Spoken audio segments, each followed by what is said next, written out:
Our witness to global, national, and local responses to the pandemic has spotlighted the importance of competent leaders who respond to unforeseen and unprecedented challenges with evidence-based and values-driven policies.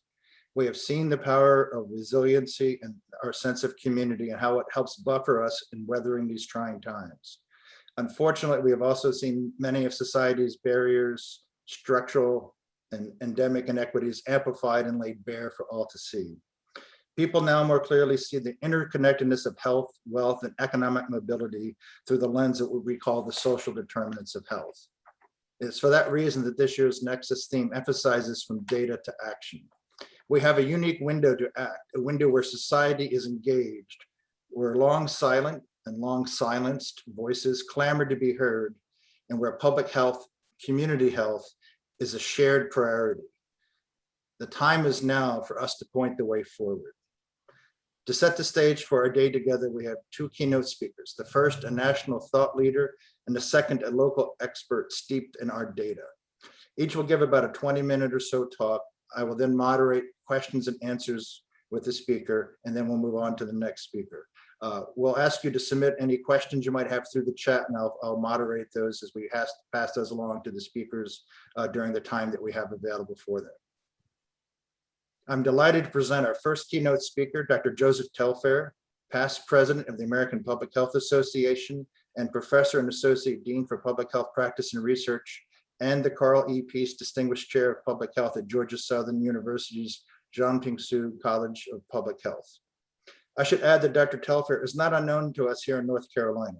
He trained at UNC Chapel Hill and served on the faculty there, as well as at UNC Greensboro. Or he's not unknown to us here in Charlotte. He spoke to us several years ago when he was APHI president-elect. Consonant with his training in both social work and public health, Dr. Telfair has focused his 30-plus-year career on eliminating health inequities and disparities through community-based and community-engaged efforts with humility and compassion. Doing with the community, not only for the community, and never to the community he's working with.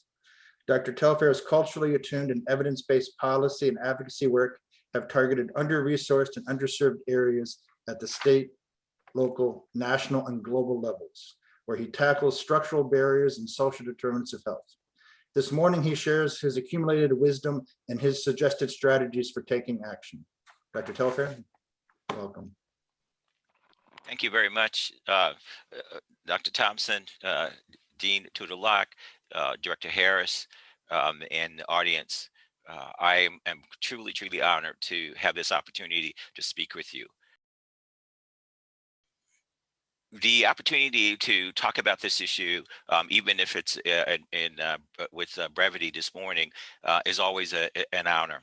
I want to, before I even get started, acknowledge that we are living in times where these issues have found multiple voices, and these voices have come from all sectors of our society, and they are being heard at all levels.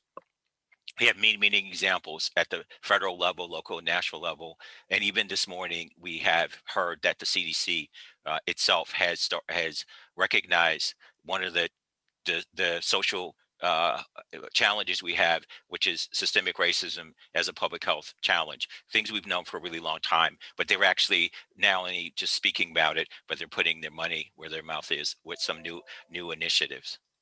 So let me get started this morning. I just want to remind everyone that this issues we're speaking about, it's in and of itself is not just an issue that is new. It has been something we've been tackling and trying to deal with for a very long time. And it's also has a global resonance, as evident by this quote from the Oxford Press, where it really recognized that health inequities and determinants, are something that are very prominent in what we do today. And they consider it not just a talking point, but a main issue that we really need to tackle. So what I want to do is I want to fulfill my request this morning, which is give us a bit of a grounding, context where we can discuss this issue and move on. So if you could see with this slide is a little busy in multiple ways, and I had that deliberately. So what we're doing here is we're addressing the question of how we define and experience health. And we experience health holistically, in our environmental challenges, our social and cultural challenges, economically, politically, in our spiritual, personal and spiritual lives. And of course, in public health, it really is reflective of our values and our rights. And of course, what our goal in public health is to assure the overall well-being of every citizen in every place of the world. This chart here from the Merced County in California, to me, is a composite of a phenomenal overview. The first thing I want to point out here is the first line here, which is that we talk and we speak a lot about achieving equality. And that is necessary for us to achieve the competence that we need and to address social and cultural determinants. However, equality alone is necessary, but it's not sufficient. What we really need to achieve is equity. And if you can see from this illustration what the difference is we have. So in the first one, we see that if we met the requirements of equality, where every person had equal opportunity to services, to health, to support, we could address that. That is the minimum, but that's the base. What we really need to achieve is equity. And if you can see from the second illustration, that equity means that not only do we have everybody get an equal chance to have those opportunities, but you also need to seriously look at how you need to address, and modify and adapt equality so that all persons are able to do this independent of their unique characteristics and quality. And one of the reasons why I chose the one that houses as this is because what this really also shows is that achieving equity, both equality and equity, is not something we just decide on and then we do. It is something that takes a really long time, because we have not only decades but centuries of times where we've had both inequality and inequity. And so if you can see the way the Mecklenburg group did, is that they looked at it holistically as well. Their point is that everybody, should have the opportunity to achieve equity. And it should be something that is looked at across the board. This group here, by the way, I wanted to point to, and I'll come back to this a little bit later in my solutions discussion, is that they took a support or a equality, equity in all sectors approach, healthcare, housing, and so forth. The other part of it is that they also recognize that at the foundation of what we have to deal with in order to address inequity are the root causes. And the root causes themselves, as you can see here, this is just a list. It is not a complete list. Dealing with trauma, dealing with racism, sexism, homophobia, poor housing, poverty, and so forth. And what they really do, and this is the line that I really appreciate from the work that they did, is that they show that if you address the root causes, and if you address and put in place policies and programs and training and all the things we need to address dealing with inequity, that what it would lead to changes in access to care, changes in the morbidity mortality outcomes that we so passionate about dealing with. And it also dealing with some of our in embedded social challenges that cuts across many of the areas in which we work in. And so I wanted to point that out and then make the point here. So the concept of health equity then is understanding, a deep understanding, that it is the fair distribution, of health determinants and outcomes, as well as the resources needed to address them, that will allow us then to address the work to make these changes at the population level, which is where our focus in public health is. And this is regardless of where persons stand. So remember, as public health persons, our focus is on the person within the community, the person within the population. And so we are dealing with these issues at all level. So as this is pointed out by Whitehead and the group from the CDC, that equity is a desirable standard that we're really trying to achieve, not just equality, but equity. And if we begin to do this, we'll begin to address these social and economic disadvantages. And we also recognize that as public health person, that health is necessary to overcome good health, health that is equal, it has access to an opportunity for all the systematic economic and social disadvantages that are experienced by so many people. So I want to put this into context. So when the conference today is really wanting everyone, all of y'all, to think about how social and economic, as well as disparities in and of themselves, affect our day-to-day existence. So I want to just leave a concept with you to think about. Because of the shortness of the time, I cannot get as much into it, but this idea of burden, the idea of burden means that it is what we experience. It is what those that we care for experience. And these experience these things as a consequence of the challenges faced by inequity, equity in all form, particularly right now in the discussion. And you and Charlotte, I know, are very much aware of these issues related to justice, and the issues related to justice. Your community itself speaks about this a lot and has experienced this a lot. And that's really unfortunate. But it also means that you all are doing something about it. And I believe the next speaker is going to address this. So we're looking at burden, and burden in and of itself means that these issues have an influence on day to day. And this is what people live with. It is what the communities live with. It is what the groups, programs, services, entities live with. It is what uh, you there in the health department live with. And that burden in and of itself means that that is what drives us, and both it is both something that drives us, but it's also something we need to recognize. So what we are targeting is that we need to look at a reduction in the disparities that cause this burden. And then once we begin to do that, we will begin to see greater health equity. We also see a reduction, of course, in the deleterious effects that inequity in and of itself has. So what we're looking at then is, from the social determinants, is that regardless of who the people are, our goal is really to have them all have the opportunity to obtain full health potential. It is where we work hard to require that we have an equal focus on this. There are One of the things we learn in public health, and one of the things you learn particularly in social work, is that there's no such thing as adequate resources, because no matter resources you have can begin to address at the level that needs to be addressed the changes that need. What we need is we need sufficient at a baseline and begin to move towards adequacy in the long run. So the short one, in terms of social determinants, is requiring that we value that resources in and of themselves are adequate to meet the basic needs and the basic health issues that are affecting the population. And we need to make sure that that's part of how we do it every day. We also need to look at how we might minimize or even eliminate the patterns or the social issues and structural issues that allow for these to happen. So that means patterns related to political decision making, governmental decision making, economic challenges that we have. And as I said before, the thing about this bullet in particular is that what it's looking at is looking at these issues. These issues are those that have been entrenched and have been a part of what we deal with every day, not just for decades, but for centuries.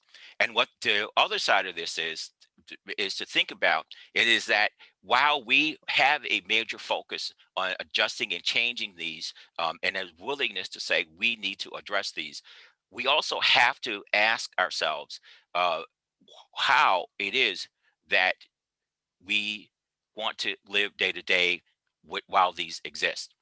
Uh, we have discussed, we have spent time, many of us have spent our careers looking at these issues, pushing for change with these issues.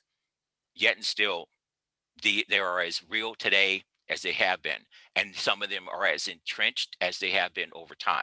And what I want to show with this slide here, which I really appreciate, is that this is not just a single dimensional challenge. It's multidimensional, multi-phase, it as well. So it's not only just to look at the social, economic, political context, but also these are the hierarchies in which we live today: class issues, power issues, prestige issues that all have a focus on addressing the ways we deal with discrimination. And then, of course, our social economic position. This is where our level of comfort. What are we comfortable with? Are we comfortable with the fact that we have one of the highest poverty levels in the world, not just in the country, but in the world? And is that okay?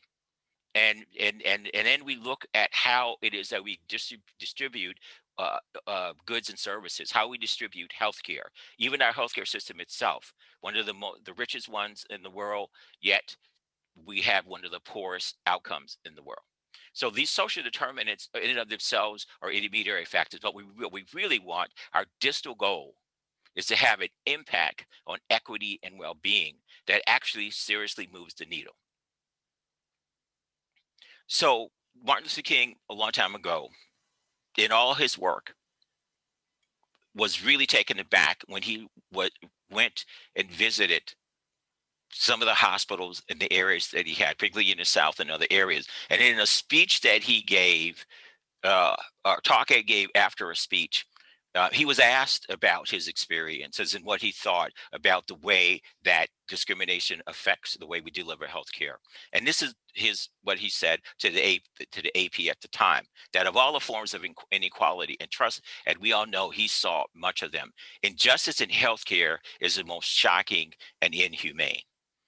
And so that is in 1966. So again, I want to point out to you that the issues we're dealing with and the issues you're going to speak about today have phenomenal historic resonance. And it's so critical that we begin to do this. And why is that? Well, I would argue that one of the ways that we have not adequately begun to deal with inequities is that we have not begun to change the systems that allow inequities to happen. And what do we mean by that? So that means that we live in a very privileged healthcare, medical care environment. You in Charlotte knows that very, very well. You have some of the more prominent healthcare, medical care systems around. However, at the same time, you also have the levels of poverty, levels of economic discrimination that you deal with, inequities you deal with, housing, access to just those elite services. So that means that these are institutions, and our governmental and other institutions have begun are allow us to do this. Those who work in the health departments know this as a fact. You know, if more and more of the roles, that these collaborative roles with governmental and other agencies worked well with them, their jobs wouldn't necessarily be easier, but it would definitely be much more effective. And they know that. And this is why they work hard. And so it's really great to know that y'all have this relationship, this evidence-based academic public health department relationship led by a very wonderful person. So the institutions then that we need to look at are law, business practices, and they include education, health, and media. There also means that what we need to do is take an approach, and the approach itself is one where we have a perspective on life. And that means that we have how we're socialized. We are socialized, unfortunately, to look at the world from a capitalistic lens in many ways, which means that we are more gain, at the behest or at the lack of benefit of those less fortunate than us is how we are mostly socialized. We are fortunate in public health and definitely fortunate in nursing and social work and other areas that are allied health, that is not the philosophy and the values that drive us. The ones that drive us is that we need to begin to see how we can make the changes that will lead to the long-term benefits. So that means that we are in a position to address social inequities at the systems level, and that we can create these advantages to address these disadvantages for others, and that we can work with other groups of persons to make this happen. And we could do this by addressing multiple areas: education, as I mentioned, housing, healthcare, racial, cultural, racial, ethnic issues, issues related to gender and discrimination of all types, and of course, how we influence the media and the message that goes out. I'll say a little bit more about that in a minute. But I want to just have very briefly this slide here that I think is a way to kind of look at this. If we look at health as a foundation, and we know that health permeates everything. We talk about this all the time.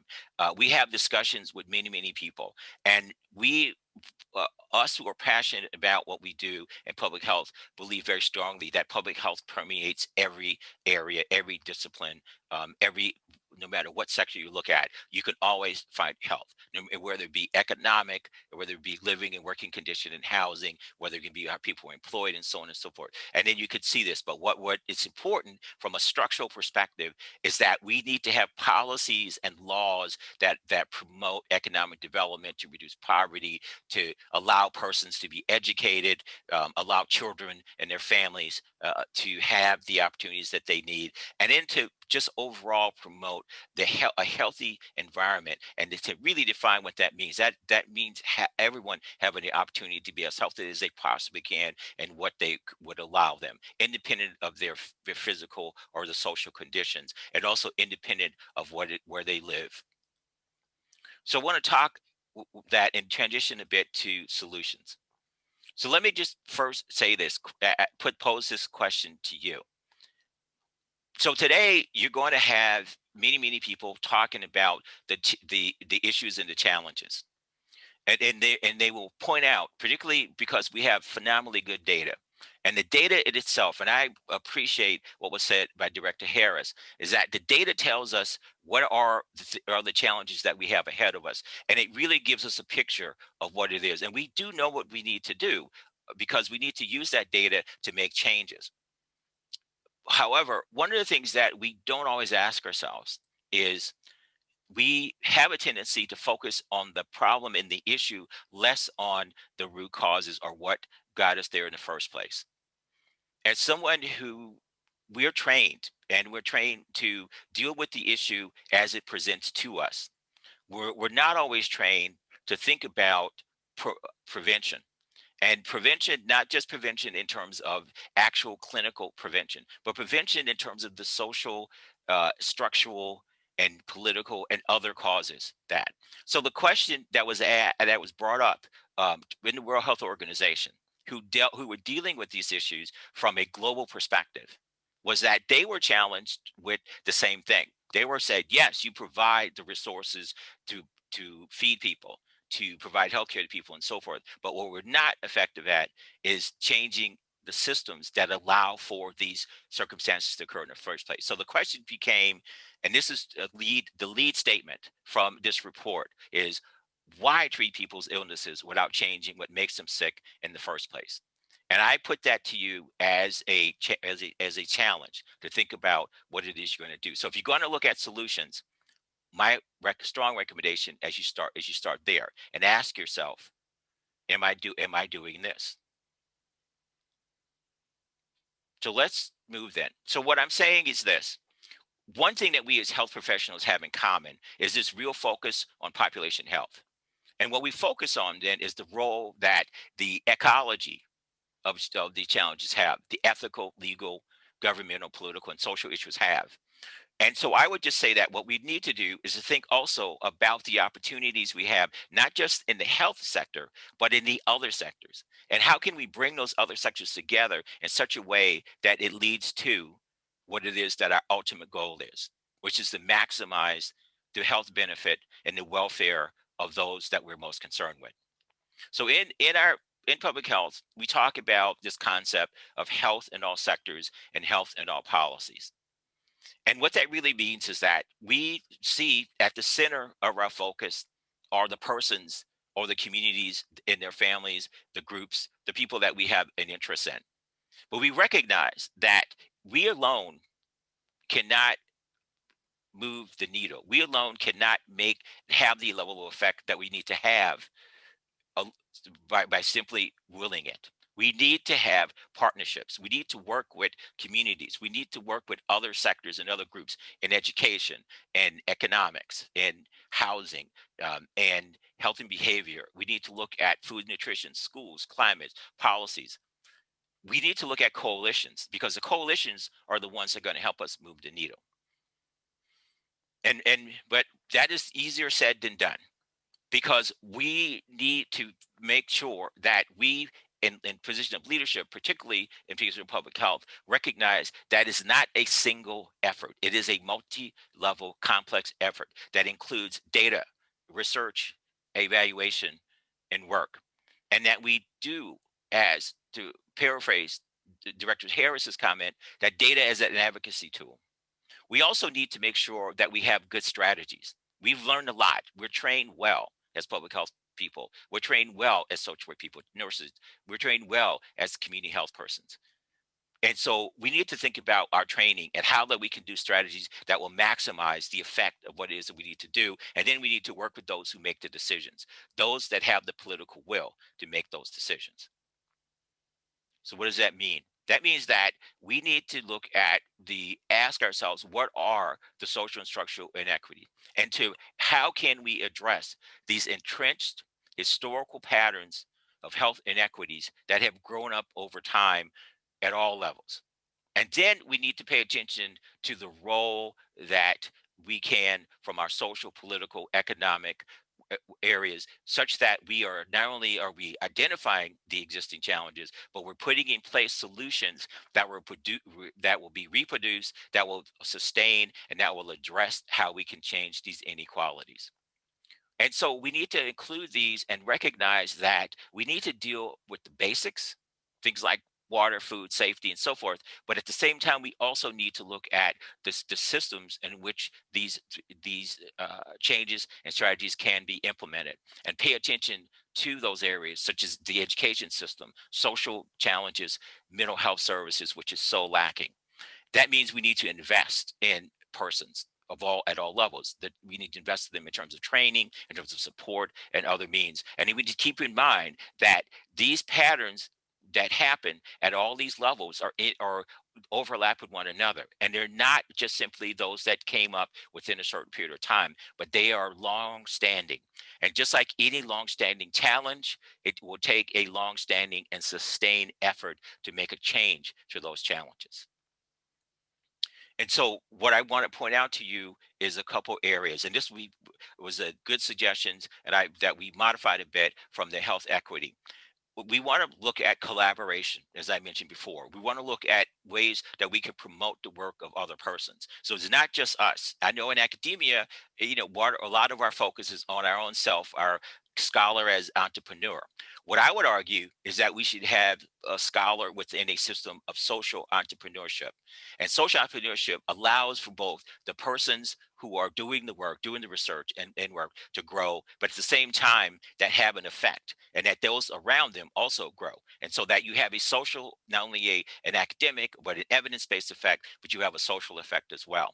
And that means working with communities. That means using your evidence and using what you have to train up people and support people, particularly those that work in health departments and the related staff and communities, and also working with other groups, organizations, CBOs, NGOs, individual persons, community health workers, those that work in the justice system, those that work in the mental health system, other types of organizations to make this happen.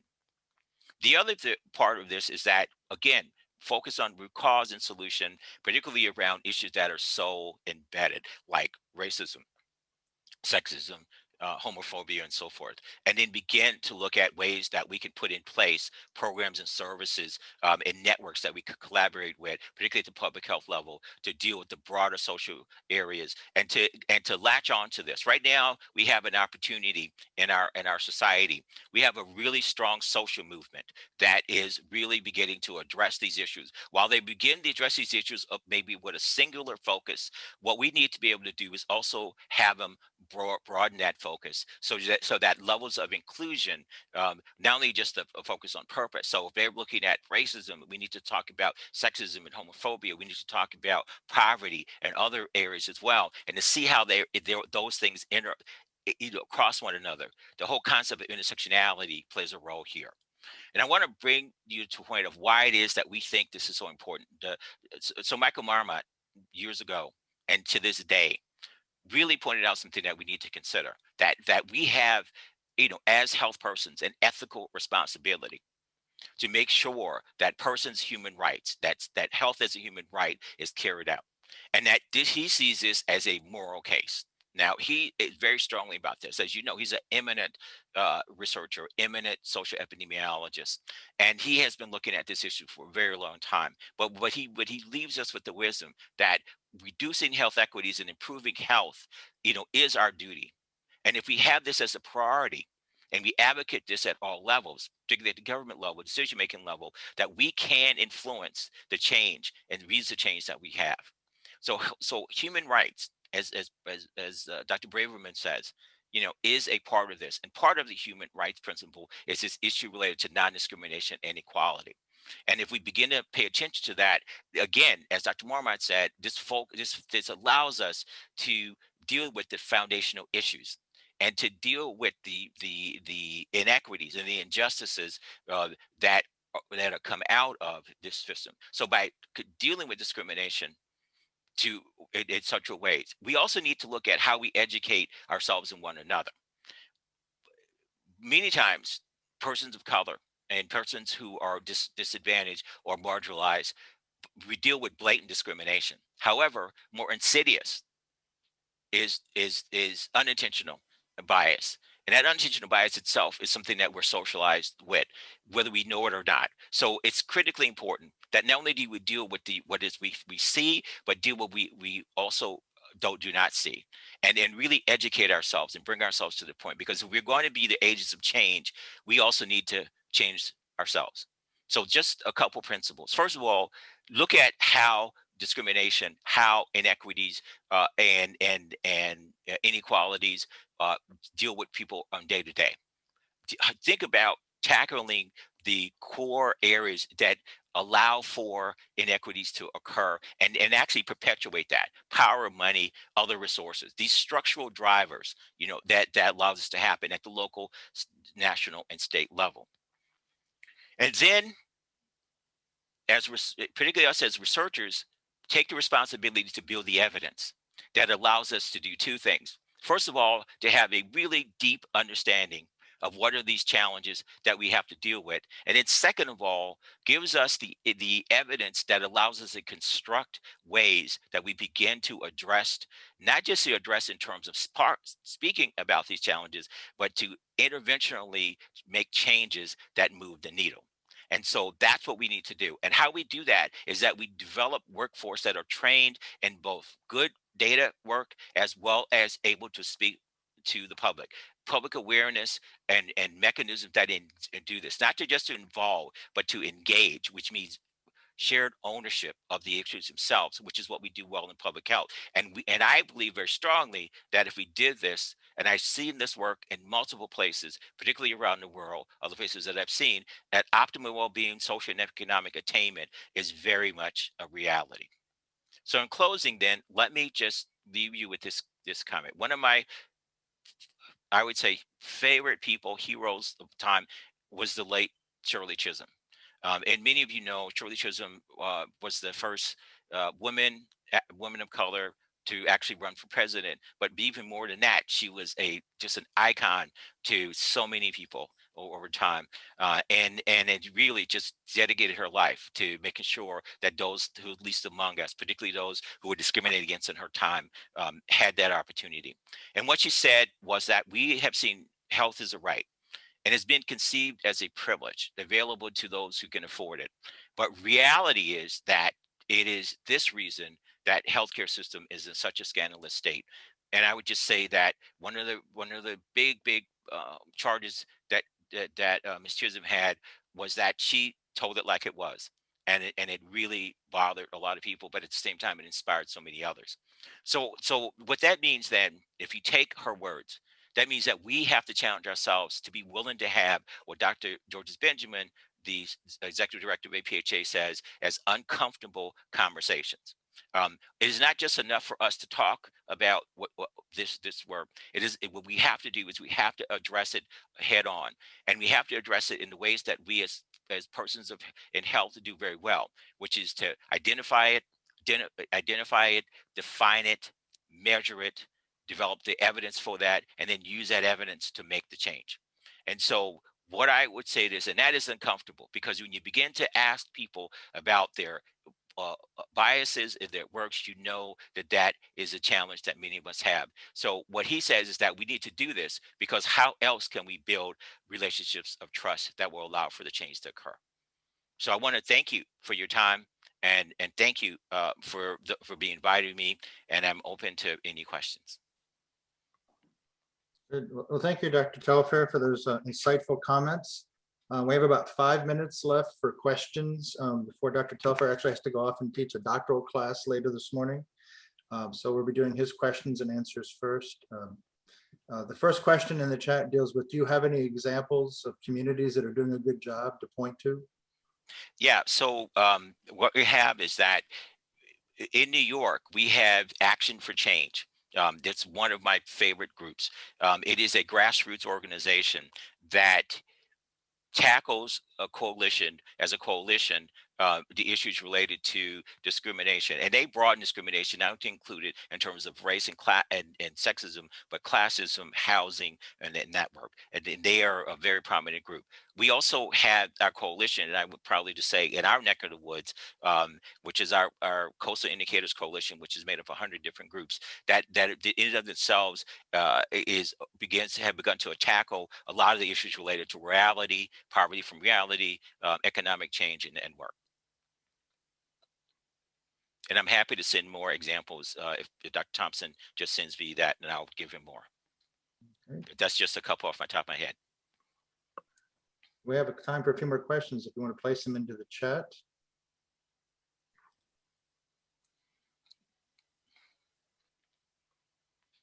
If not, Dr. Telfair, would you like to go to your closing comments? I think I had one other. What is your opinion? The single most influential policy change that can improve health equity and disease burden. You mentioned. I would just say address poverty. I'll keep it simple. Address poverty. Poverty is an overarching challenge that we as a society have accepted to live with. If you begin to just deal at a basic level with eliminated poverty in our country, you will begin to hit many of the things that I mentioned, the economic issues, discrimination issues, and so forth, because it's such a pervasive thing. Major barriers to engaging community involvement that you see. It has a lot to do with building trust. You know, the one thing that is a big issue is establishing trust. If you're going to involve community and if you're going to involve persons, you really do have to get their trust, because many communities, particularly those that have been marginalized and have that, the data is very clear. The most recent data in particular will tell you that they cite.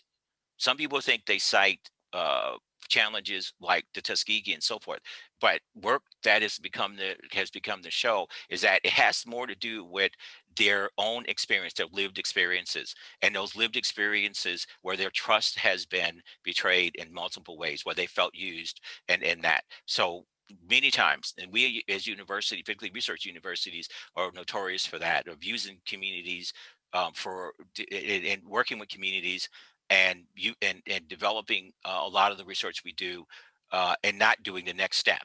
And I know that y'all at Charlotte, you have ways that you get this done at UNC Charlotte, you do, but there are places where that does not happen, and which is sharing that information, making sure that the communities benefit in such a way, and so forth. But that's just an example. But trust, I can tell you, trust is the major way. And anything you could do, particularly as a public health person, and I know your health department does this, reach out, build liaison work, and so forth. Anything you can do to build that trust, because trust itself may take a while to build, but once you get it, and once you work to maintain it, it never goes away. And that allows you to do great things. That's been my experience. Legal services, I think someone says providing in the process of achieving equity in system. Yeah, part of that is policy. It's us taking responsibility to make sure that policies are in place that allows things to work. We have really good examples right now, particularly when we're looking at the way that persons on our southern borders are there.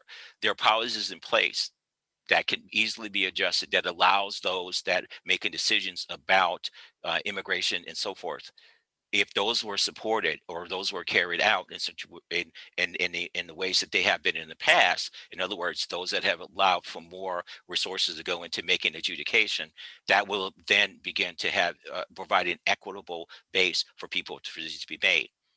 We look at the way that education is provided to those that are least forward. We have laws in place that push back against discrimination in terms of access to education, even access to healthcare. And because we have those in place, we have begun to see and continue to see improvements in the educational attainment and also in health outcomes. Um,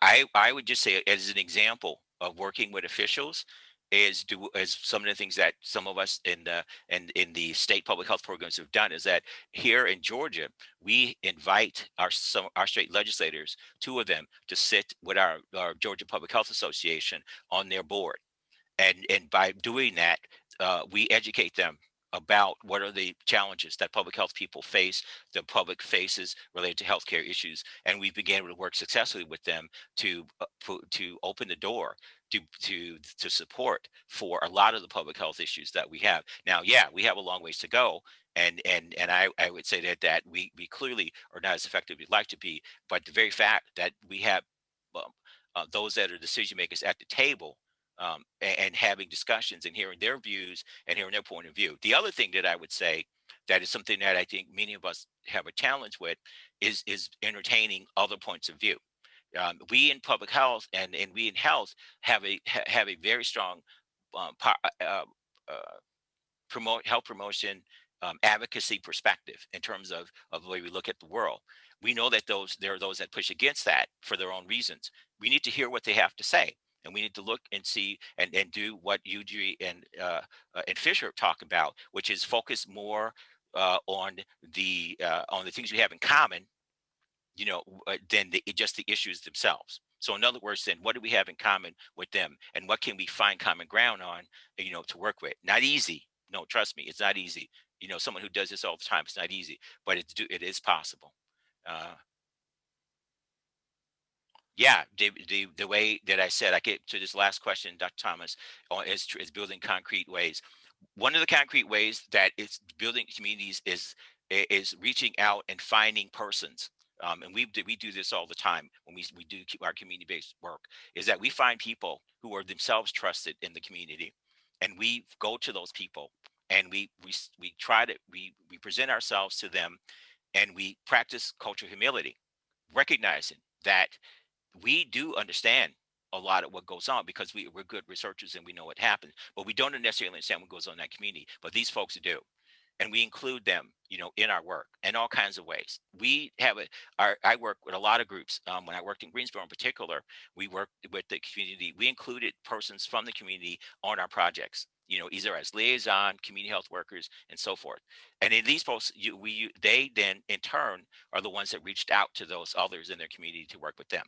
So it's using in a very concrete way the tools that we know, which is inclusion, but but operationalized inclusion to that people are recognized for what they bring to the table, and that they're given the credit and given the recognition and given the applause that where we have that. And so the concept that we use a lot is that we work ourselves out of a job. It's a round table. It's not a rectangular or every table, and we work ourselves out of a job depending on what the priority is. So that's what I would recommend.